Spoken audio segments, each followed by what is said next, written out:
Bom dia, meus irmãos e irmãs, que a graça e a paz do nosso Senhor e Salvador Cristo Jesus seja sobre a sua vida e sobre todo o seu lar. Graças a Deus, nós estamos aqui para mais um estudo bíblico de Escola Bíblica Dominical. É muito bom a gente poder estudar a palavra do nosso Deus, aprender grandes coisas que Ele mesmo nos ensina aqui na sua santa palavra. Quero agradecer mais uma vez a você que tem colaborado com a campanha A Caixa Está Vazia. Nós ainda continuamos com essa campanha em andamento, então você pode continuar com as suas doações, tanto de roupas de frio, demais roupas, calçados, fraldas geriátricas, fraldas infantis, produtos de limpeza, produtos de higiene pessoal, enfim, sinta-se à vontade para doar, alimentos não perecíveis também, e se você estiver precisando de algum desses itens ou souber de alguém precisando, nos procure para que assim a gente possa te abençoar ou abençoar outras pessoas em nome de Jesus. Mais uma vez eu quero também pedir a você que ainda não se inscreveu aqui no nosso canal ou no canal da Igreja Presbiteriana de Laranjeiras ou da nossa congregação de Serra Dourada, se inscreva, compartilhe os nossos vídeos, curta os nossos vídeos, das nossas aulas, os cultos que são postados ali, para que assim eles tenham mais visualizações e assim a gente consiga espalhar a mensagem do Evangelho do nosso Senhor e Salvador, Cristo Jesus. Amém? Então vamos lá para o nosso estudo dessa manhã.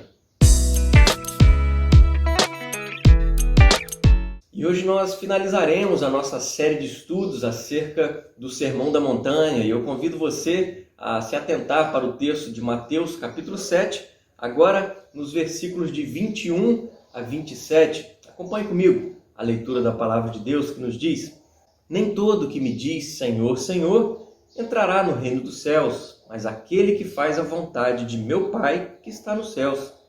Muitos naquele dia hão de dizer-me: Senhor, Senhor, porventura não temos nós profetizado em teu nome, e em teu nome não expelimos demônios, e em teu nome não fizemos muitos milagres?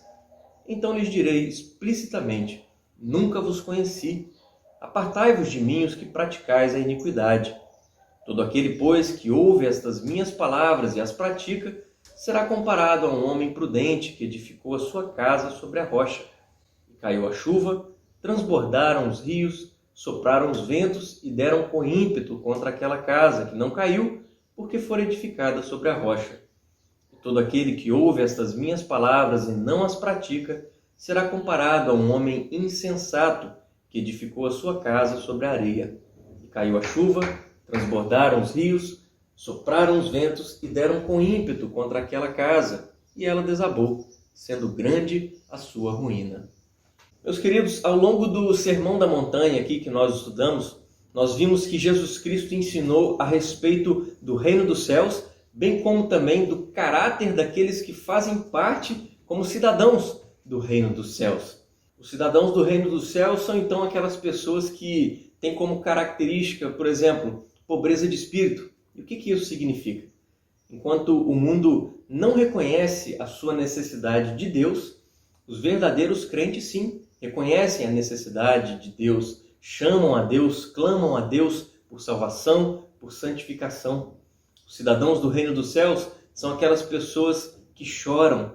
Não é um choro comum, porque enquanto o mundo desfruta e promove do pecado, os crentes choram por conta deles, reconhecendo as suas falhas, reconhecendo que são pecadores, confessando então os seus pecados a Deus e então se arrependendo, buscando então uma mudança de vida através da força do Espírito Santo que está em nós.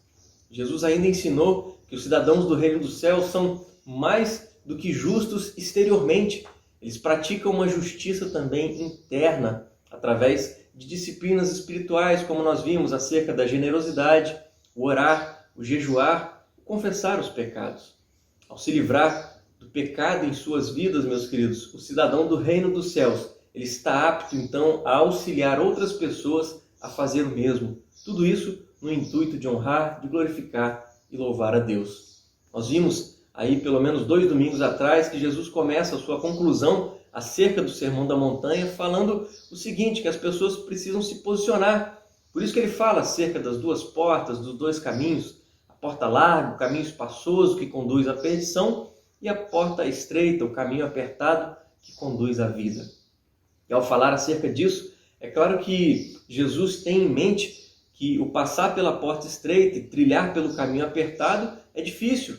Para aumentar a dificuldade disso, Jesus ainda compartilha que existem falsos profetas no intuito de enganar as pessoas, buscando tirá-las desse caminho apertado.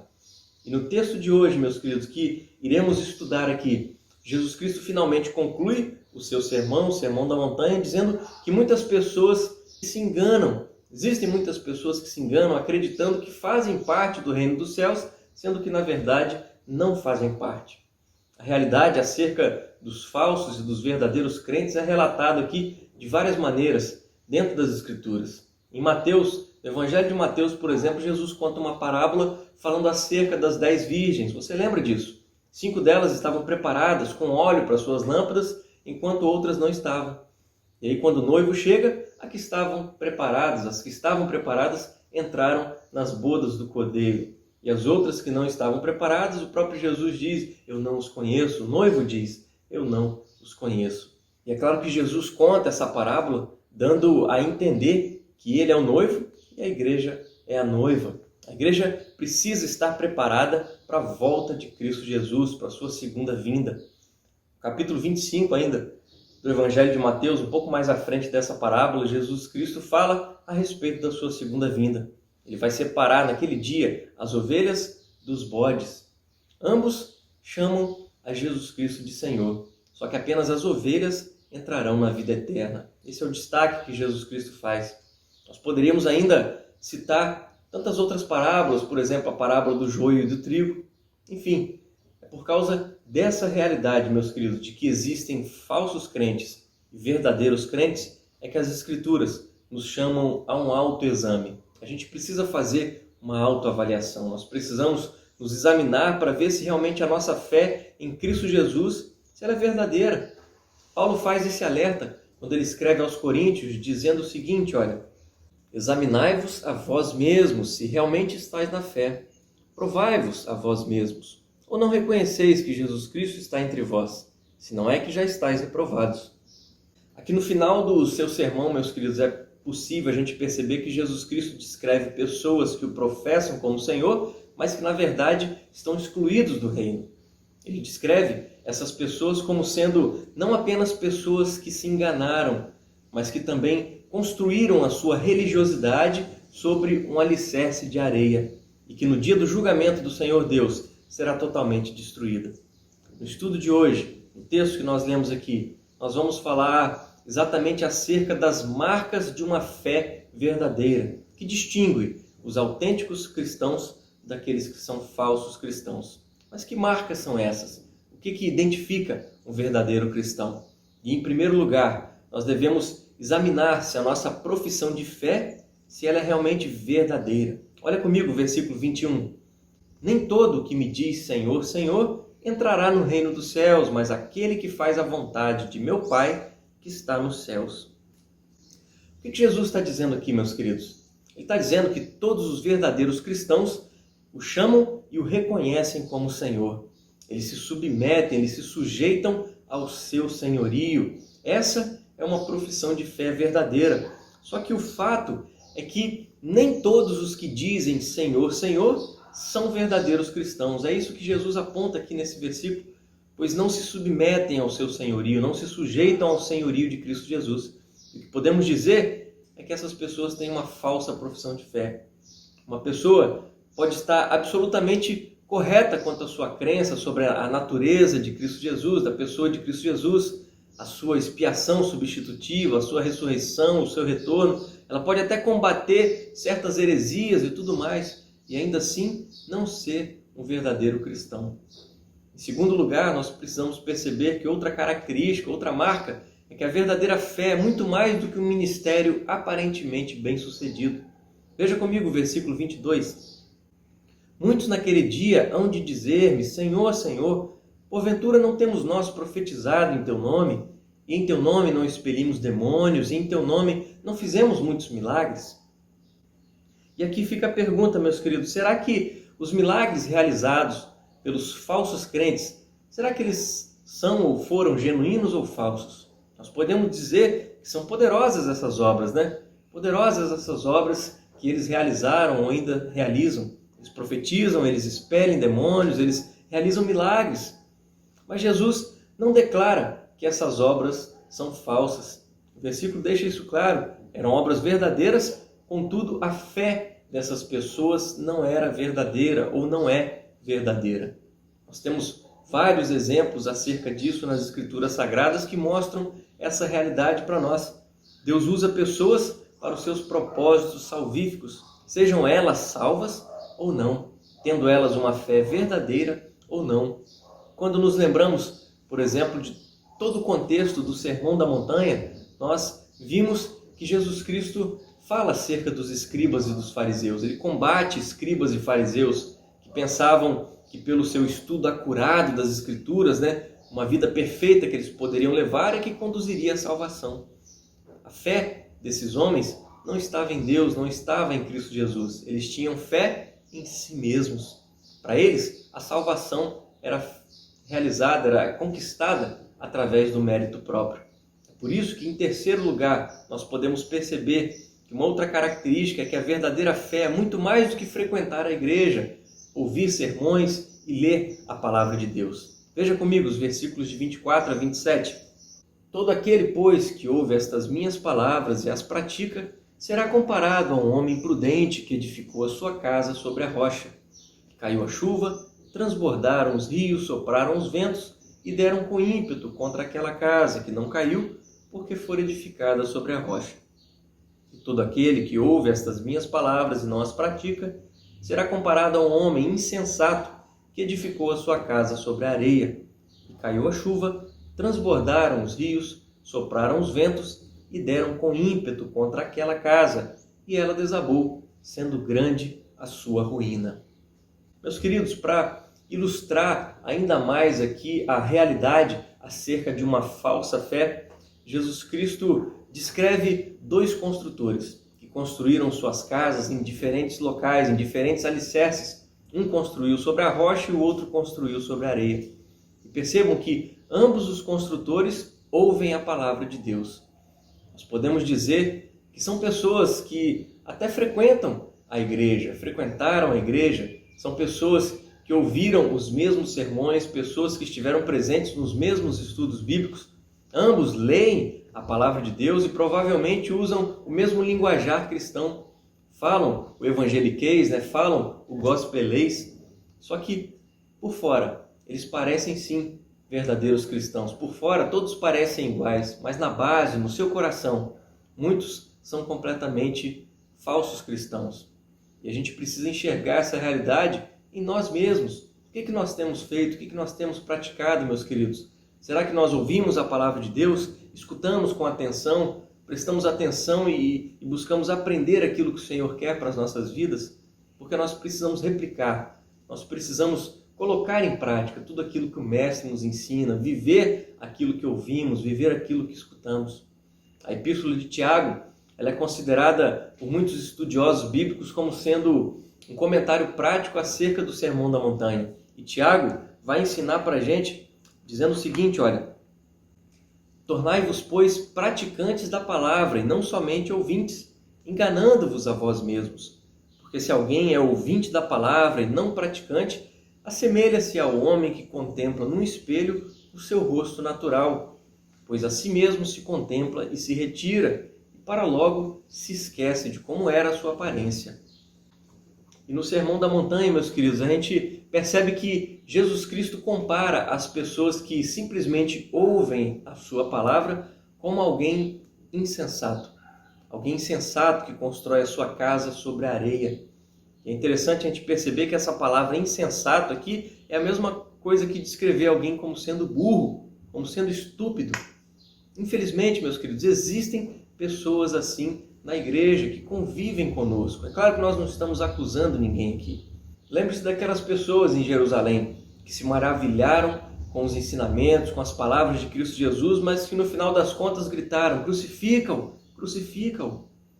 Ser apenas um ouvinte da palavra de Deus, meus queridos, não demonstra uma verdadeira fé.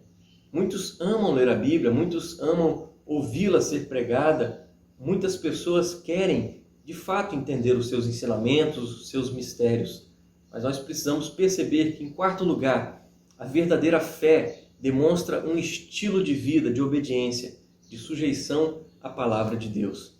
Nós vimos que Jesus ensina aqui que nem todo o que diz Senhor, Senhor entrará no reino dos céus. Somente aquele que faz o quê? Aquele que faz a vontade do Pai que está nos céus. Meus queridos, é claro que isso não significa que as pessoas que são salvas por causa das suas obras.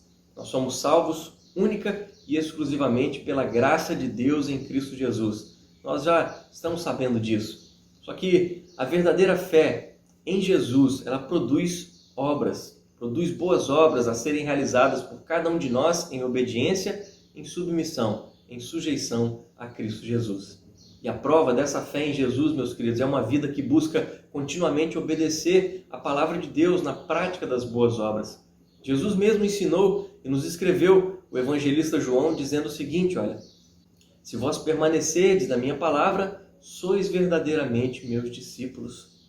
E João ainda nos ensina dizendo o seguinte, ora, sabemos que o temos conhecido por isto, se guardamos os seus mandamentos. Aquele que diz, eu o conheço, e não guarda os seus mandamentos, é mentiroso, e nele não está a verdade. Aquele, entretanto, que guarda a sua palavra, nele verdadeiramente tem sido aperfeiçoado o amor de Deus. Nisto sabemos que estamos nele. Aquele que diz que permanece nele, esse deve também andar assim como ele andou. E em quinto lugar, meus queridos, nós podemos aprender que a verdadeira fé inclui uma vida de arrependimento. Olha comigo o versículo 23 aqui de Mateus capítulo 7, que nos diz, então lhes direi explicitamente, nunca vos conheci, apartai-vos de mim, os que praticais a iniquidade. E o que Jesus ensina aqui, meus irmãos, é que aqueles que não apresentam uma fé verdadeira, obedecendo, sujeitando-se a Cristo Jesus, são pessoas que continuam vivendo nos seus pecados. São pessoas insubmissas, são pessoas que não obedecem, são pessoas que não têm a prática do arrependimento, da mudança de vida nos seus corações. Jesus Cristo não está simplesmente falando sobre alguém que peca, mas ele se refere àqueles que têm um estilo de vida baseado no pecado. Afinal de contas, todos nós pecamos, mas buscamos o arrependimento. Nós vimos no domingo passado, por exemplo, acerca dos falsos profetas, aqueles que distorcem as Escrituras e que conduzem muitas pessoas ao caminho largo, caminho fácil, que é muitas vezes aceitável para o resto do mundo. Nós vimos também que o caminho estreito, ele é difícil, mas é o caminho que conduz à vida. A verdadeira fé, meus queridos, inclui o arrependimento, ou seja, um afastamento de tudo aquilo que diz respeito ao pecado, porque nós queremos seguir a Cristo Jesus, nós queremos viver uma vida de santificação, sem a qual a própria palavra de Deus ensina, sem a qual ninguém verá o Senhor. Em sexto lugar, nós podemos perceber aqui nesse texto que a verdadeira fé nos preserva das provações. Dá uma olhadinha comigo aqui nos versículos 24 e 25, que dizem, todo aquele, pois, que ouve estas minhas palavras e as pratica, será comparado a um homem prudente que edificou a sua casa sobre a rocha. E caiu a chuva, transbordaram os rios, sopraram os ventos e deram com ímpeto contra aquela casa que não caiu, porque fora edificada sobre a rocha. E aqui, meus queridos, nós podemos entender essa chuva, o transbordar dos rios, o soprar dos ventos, como sendo as provações, as batalhas, as lutas que nós enfrentamos nas nossas vidas. Quando nós construímos a nossa vida sob o firme fundamento que é Cristo Jesus, ouvindo e então praticando os seus ensinamentos, nós conseguimos então suportar as provações, as batalhas, as lutas das nossas vidas. O apóstolo Pedro chegou a declarar o seguinte na sua epístola, dizendo, nisto exultais, embora no presente, por breve tempo, se necessário, sejais contristados por várias provações, para que uma vez confirmado o valor da vossa fé, muito mais preciosa do que o ouro perecível, mesmo apurado por fogo, redunde em louvor, glória e honra na revelação de Jesus Cristo. E aqui Pedro nos diz que as provações, meus queridos, que os crentes estavam enfrentando naquele tempo, revelavam o caráter comprovado de sua fé. fato deles passarem por provações autenticava a sua fé, demonstrava uma fé genuína. E nós também podemos entender, meus queridos, que as chuvas, o transbordar dos rios, o soprar dos ventos também vai simbolizar para cada um de nós acerca do juízo final. Nós vemos isso, por exemplo, no Velho Testamento, como descreve o profeta Ezequiel. Ezequiel chega a nos dizer o seguinte: portanto, assim diz o Senhor Deus, tempestuoso vento farei irromper no meu furor, e chuva de inundar haverá na minha ira, e pedras de saraivada na minha indignação, para a consumir. Derribarei a parede que caiastes, darei com ela por terra, e o seu fundamento se descobrirá. Quando cair, perecereis no meio dela, e sabereis que eu sou o Senhor. E além disso, meus queridos, o fato de que Jesus Cristo está se referindo ao juízo final, aqui fica claro dentro desse contexto do Sermão da Montanha, porque ao concluir o seu sermão, Jesus alerta as pessoas sobre o juízo final, acerca do juízo final, ensinando então acerca da porta larga, do caminho espaçoso que conduz à perdição, mas ele fala também da porta estreita, do caminho apertado que conduz à vida.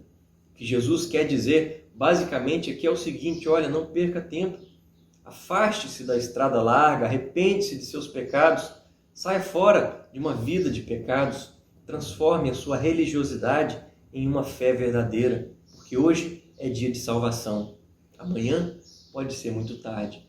Essa é a mensagem de Cristo Jesus para nós, meus queridos, aqui no Sermão da Montanha. Concluindo, nós sabemos que a igreja contém tanto joio quanto trigo, ovelhas, bodes, aqueles que estão preparados com óleo para suas lâmpadas e aqueles que estão totalmente despreparados.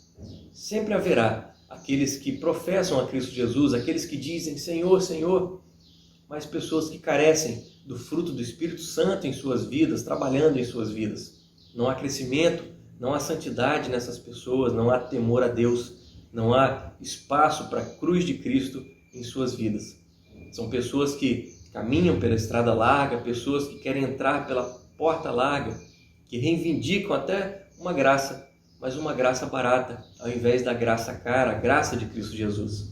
Como falamos, eles professam a Cristo Jesus como Senhor, mas não apresentam uma fé verdadeira, pois eles querem simplesmente se sujeitar aos seus próprios interesses. Que nós possamos, meus queridos, nos examinar a nós mesmos, as nossas vidas, não a vida dos outros, para que assim afirmemos uma fé verdadeira, uma fé em Cristo Jesus.